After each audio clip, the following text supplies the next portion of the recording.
Natulog talaga. Medyo sa lahat na sinabi ni Doc Edwin, totoo except for one. Hindi raw ako napapagod. Hindi po, masakit po sa katawan ko. Tasig point na ako. Ito palang darating na linggo na to. 51 na ako.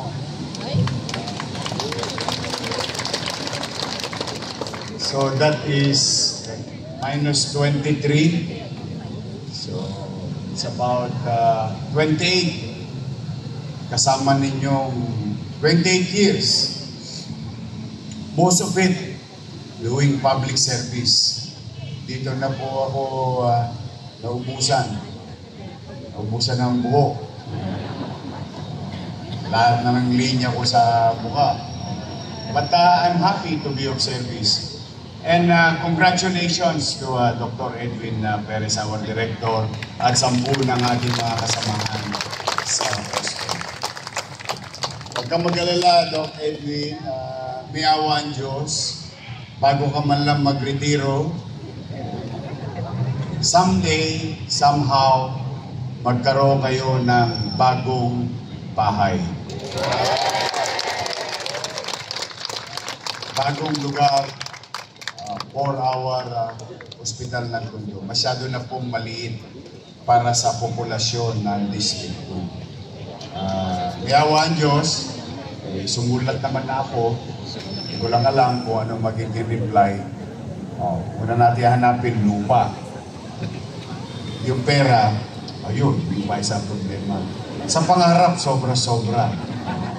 But hopefully, may awa ang Diyos. Magkaroon kayo ng bagong bahay na mas malaki para mas marami tayong mayakap ng mga kababayan natin. So, for those who waited 3 years, it took only 3 months for you to wait.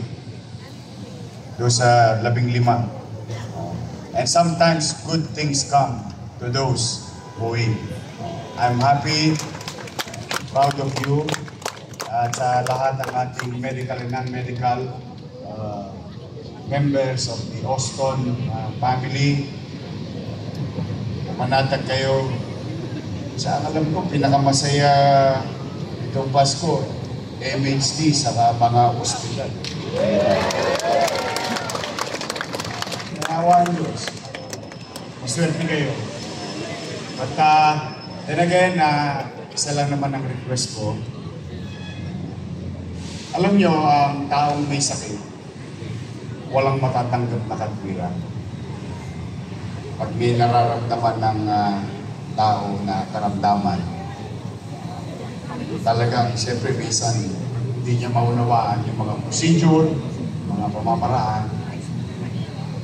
Kaya the least thing that we can give to them on top of our healthcare delivery of service is isa lang hinihingi ko. Can you smile? Always smile with our patient. Hintihan nyo lang. Tingin ko kahit na anong nararamdaman nyo. Uhupat na uhupa yung kanyang pagka irita ko. Always smile while you're makausap nyo ang ating pasyente. Tayong mga nakakaunawa, lalo dapat lumawak ang ating pangunawa. Paramdam natin sa kanila, sa ating mamamayan, na ang pagmamalasakit ng ating mga doktor and non-medical personnel of MHD in our health center, MHD in our hospitals, na talagang masarap pumunta sa pampublikong hospital at matutugunan yung pangangailangan nila sa usaping pangkalusugan. And to PLM, palakpakan natin ng PLM. Ang PLM, I think the other day, about 4 or 5 days ago, top-notcher. Grabe, ang galing. And kung nasaan man, ngayon, ang ating dating butihing mayor, Mayor Lacson and Mayor Villegas. Those two mayors, we owe it to them. Imagine if every leader in this country, local government unit, makaisip ng programa ilang henerasyon na ay patuloy pa rin pinakikinabangan ng kanyang nasasakupan. Nasa ilalim na sila ng lupa hanggang ngayon. Ang bagong henerasyon ay patuloy na napapakinabangan ng mamamayan.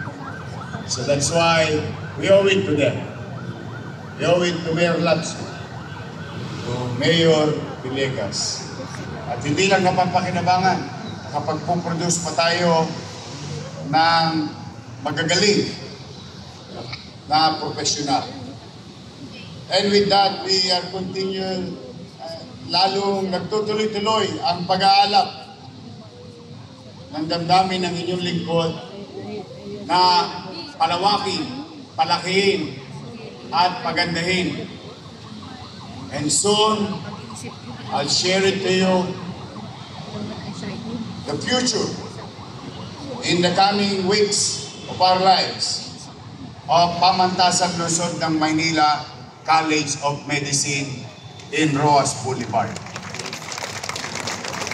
That will cater from today's 300 possible medical professionals. We can now produce about 5,000 of them.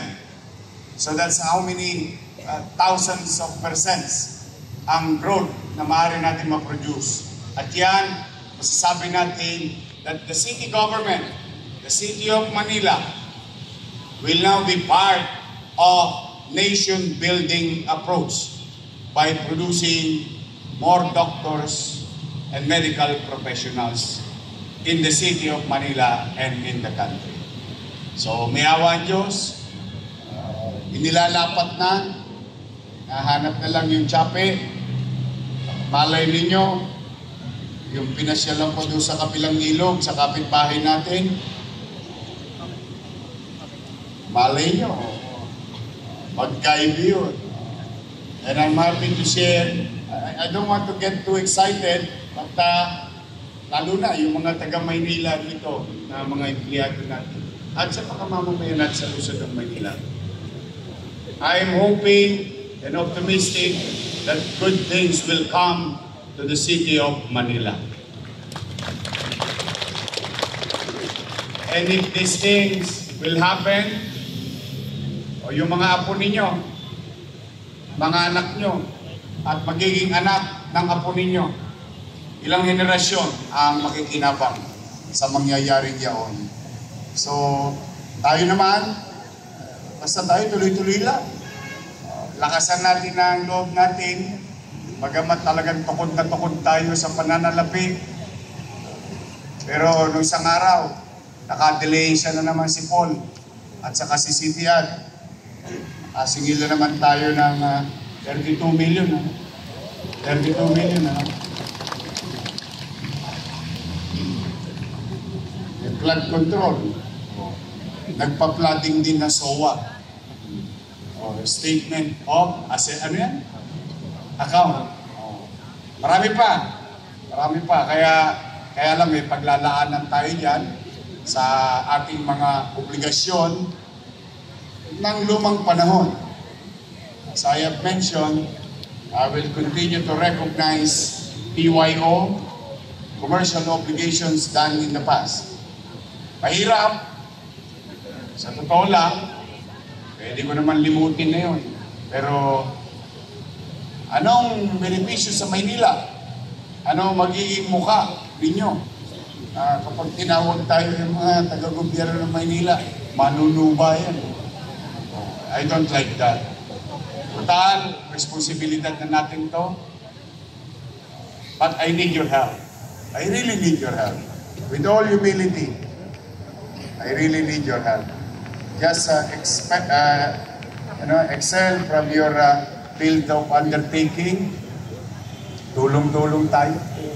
Tingin ko, makatatawid tayo, makararaos tayo. Nairaos ko na yung lespo. Oh, masasaya mga misis niya nung nakaraang linggo. Nadali ko na yung July, August, September of 2024. Opo, totoo yun 2024. But hopefully, yung aking mga PWD naman, at solo parent, at siyempre yung UTM. Kasi yung PLM nakadalawa na sa akin. Naka-58 na yun, saka naka-19. So, mapapasin ninyo, kaya ko yan yung kinukwento sa inyo, para bang ang nangyayari sa Maynila, hand to mouth. Pag may chape, arya. Yung iba naman, yung mga low-hanging fruit, gawa, trabaho. And like what Edwin Perez, Director Edwin Perez said, yes, we will continue to invest in healthcare, housing, education, and jobs. And we have continuous growth of new businesses in the city, and new jobs are being created with this liberalization and doing some ease of business in our rules and laws in their respective agencies, bureau, and department of the city government of Manila. More to come. They are coming back to Manila. That's why, sabi nga ng kanta, I keep coming back to Manila. And yes, they will. They will go back to Manila. Because Manila, not only for each and every one of you in our people, to the businesses, it's a land of opportunity. There's great opportunity in Manila. Untapped or underutilized. And as a city itself, as you all know, yes, we're old, but we can make it pleasant at panatag ang tao. So sa inyo naman, mga kasama ko nagtatrabaho, lapit na, tulog na lang, mararamdaman nyo na naman ang simoy ng Pasko. Kunti na lang. Tama ba yung oras? Pareho kami ng oras. O nga pala, kinilala, saan si Crystal?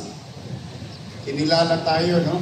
Crystal, itong ating clock tower ng UN, something like that. Kinilala na yung dating tambakan ng basura. Alam niyo ba ang basura niyan? Simula sa ground floor pataas. Yung first term natin, inayos natin, ngayon naging pasyalan, o ngayon kinilala na ng mga international organization yung kahalagaan ng pagsasama. Yan ang ating magiging gabay. But then, with all humility, I am asking each and every one of you, tulungan niyo ako. I cannot do this on my own. Bawat isa sa inyo ay may halaga. May gawain maaaring magdulot ng pagtangon, sigla at tagumpay ng ating pamahalang lungsod. At pag ang pamahalang lungsod naging masagan at matagumpay, siya namang ikabubuti ng ating 2 milyong mamamayan sa lungsod ng Maynila. So muli, mag-iingat kayo. Ang dalangin ko ulit, it's Monday, start of the week. I hope that God keep you always healthy. Pag kayo nakararamdam na ng paninikit ng dibdib, na kayo magpa-angiogram sa mga private hospital, punta lang kayo kay Padilla, kay Director Padilla. Wala kayong gagastos sa 50,000, 80,000. Pati kamag-anak nyo, huwag kayong mahiya ha.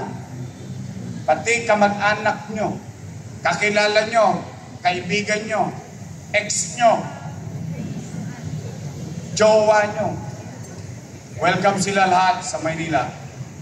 We invested into this machine so that we can keep everyone safe and healthy. So now, I'm praying that this week and many days to come, that God will continue to guide and keep you safe. Muli, magandang umaga, mga kapwa ko, kawani ng Pamahalang Lungsod ng Maynila. Maraming salamat at pagpalain nawa kayo ng buong may kapwa. Manila, God first. Thank you.